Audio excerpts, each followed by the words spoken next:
We have some breaking news of Tesla's early spring software update that has 10 new features, and trust me, you're going to want to watch until the end because some of these are game changing. Plus, huge Tesla Model Y Juniper news with the release of the non-launch series coming to the US and Canada very soon. So let's get into it. Starting off with the first update, a new way to perform a battery health test on your Tesla. Now, if you go into the service menu, Tesla has added a new battery health section. Tapping on it will now show the state of your battery. I tried to do this with my Model Y and fortunately it gave me a green check mark to indicate that my battery health is good, stating my energy retention is within the expected range based on its age and mileage. So this will now be a much faster way to check a Tesla's battery health overall if you're shopping for a used Tesla. However, if you did want to get a more accurate percentage of where your battery stands,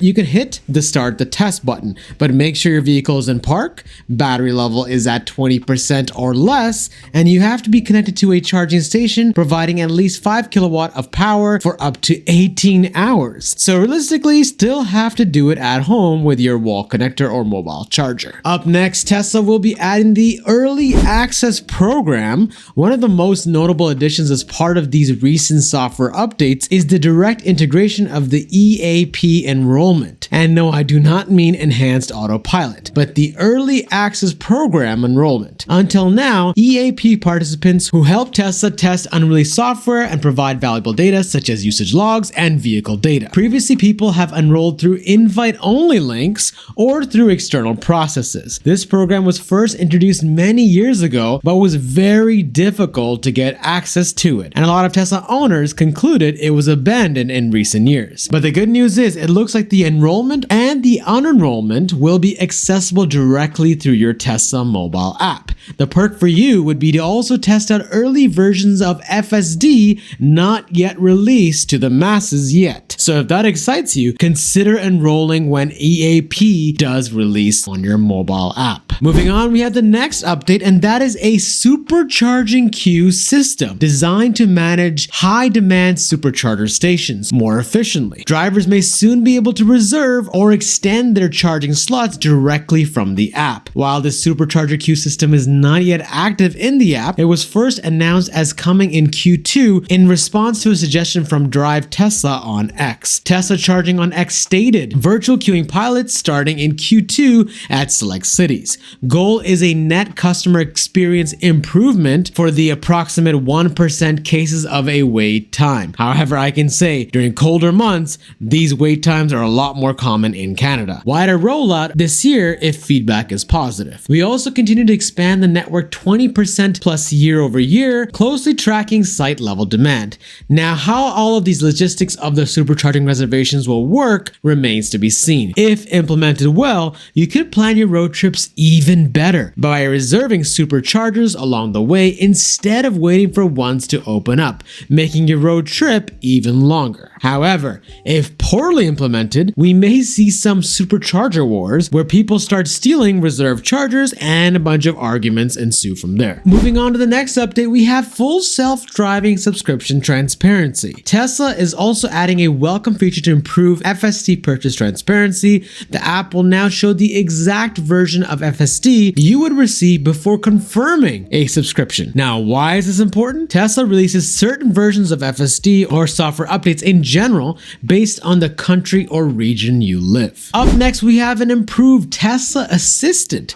Tesla continues to improve their AI-based assistant in the Tesla app. In the last update, Tesla added the ability for the assistant to answer questions related to your Tesla. Now, previously, the information that the AI assistant had was fairly limited, but Tesla has now expanded this to include much more. With this update, you'll now be able to ask many more questions that are specific to your Tesla. These questions include things such as, how many miles are on my vehicle? Or does my car have a heat pump? You can also ask what software version your vehicle is on, whether you have FSD or what version of FSD your vehicle has. A conversation mode, likely powered by Grok, may also be coming in the future that could allow you to talk naturally with Tesla's AI assistant. Now that Tesla Assist can answer many common questions related to your vehicles, we can expect Tesla to soon start pushing this feature to help reduce the volume of service questions. Now, to access Tesla Assist, simply go to your Tesla app,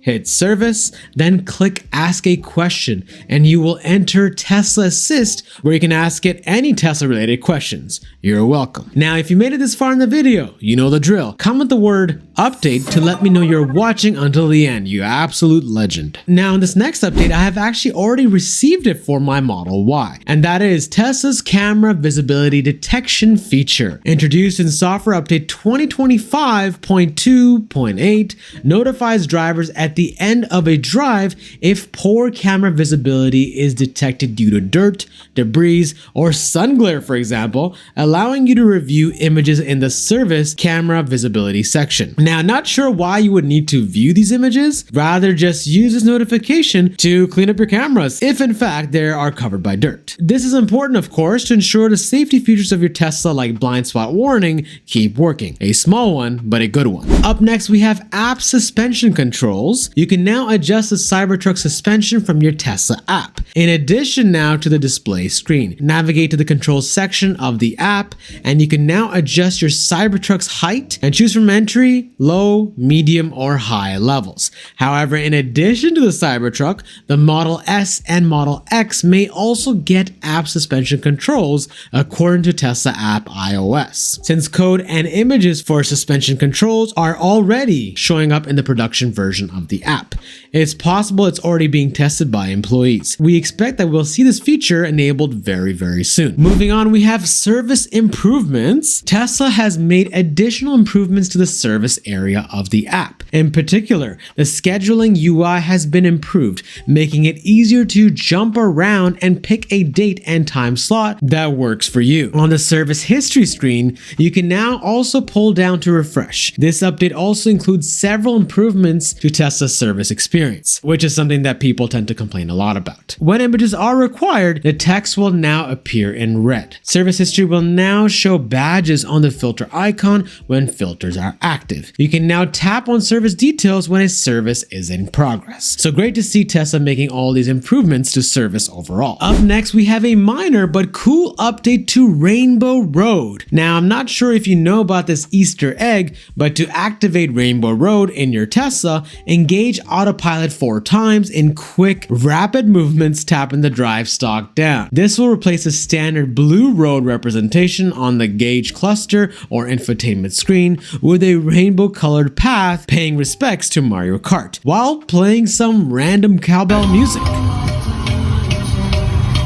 But anyways, back to the update. Tesla owners are reporting an enhanced animation design, and even though I haven't seen Tesla call this out themselves, Grok was able to confirm this by stating it previously lacked detailed autopilot features like arrows, for example. However, it has now been updated. Now, even though they didn't call out the design, it does seem to be running smoother with richer colors being displayed. Moving on to the next update, and it relates to the new Model Y Juniper, and that is updates to the auto shift. Now, the biggest complaint people have stated was the removal of the stalks. Well, Tesla listened and kept the indicator stock in the new Model Y. But unfortunately, they still removed the drive select stalk and requires you to use the screen to shift your drive select. Or so everyone thought. The new Model Y has auto shift, which many seem to forget that auto detects whether you need to drive or reverse when you press the brake down. And Tesla has improved this feature even more with this update. Now, even though auto shift is still in beta, new Model Y owners have reported this update includes the feature that allows you to use 3-point turns, and previous versions only allowed you to get out of park. And speaking of the new Model Y, I know you're patiently waiting for the non-launch series to release in the US and Canada. Well, I have some good news. Tesla has started production of the new Model Y non-launch edition,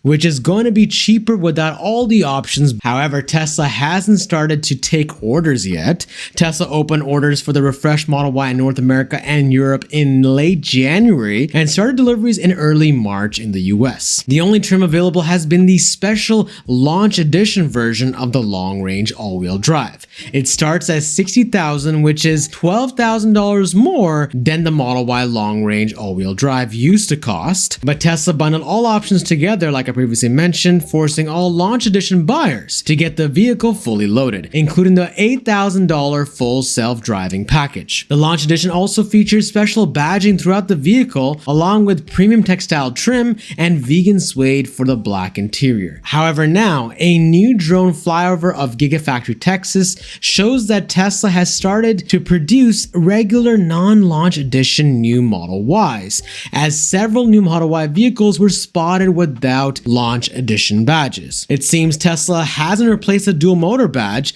but has instead added a long-range badge for the new Model Y long-range rear-wheel drive. So now, just to conclude the badges, the base rear-wheel drive will have no badge, the long-range rear-wheel drive will have a long-range badge, and the long-range all-wheel drive will still get the dual motor badge, which allows you to immediately differentiate between the different trims. In China and Europe, Tesla is already taking orders for all Model Y trims without launch edition bundles. Now, I just went in and checked the Tesla website, and they can deliver the vehicle in most colors on the same day as you order in the US and Canada. Launching the cheaper non-launch edition version would affect demand for the launch series, which is understandable because if you haven't ordered it by now, you're probably waiting for the cheaper version. Now, I anticipate Tesla will open orders in North America at the beginning of the second quarter, which is very, very soon. And I also mentioned a cheaper version of the new Model Y Juniper in a previous video. Well, I have both good and bad news. The good news, Tesla is now taking orders for the Model Y rear-wheel drive 110, a special version of the new Model Y that is $3,000 cheaper. The new variant has 110 kilowatt of power, hence the name 110, instead of 255 kilowatts in the Model Y rear-wheel drive. Here are the stats of it, but the bad news is it's only available to order in Singapore for now. Now, if you want to know more details on the cheaper Model Y Juniper and new models Tesla is releasing this year, watch this video.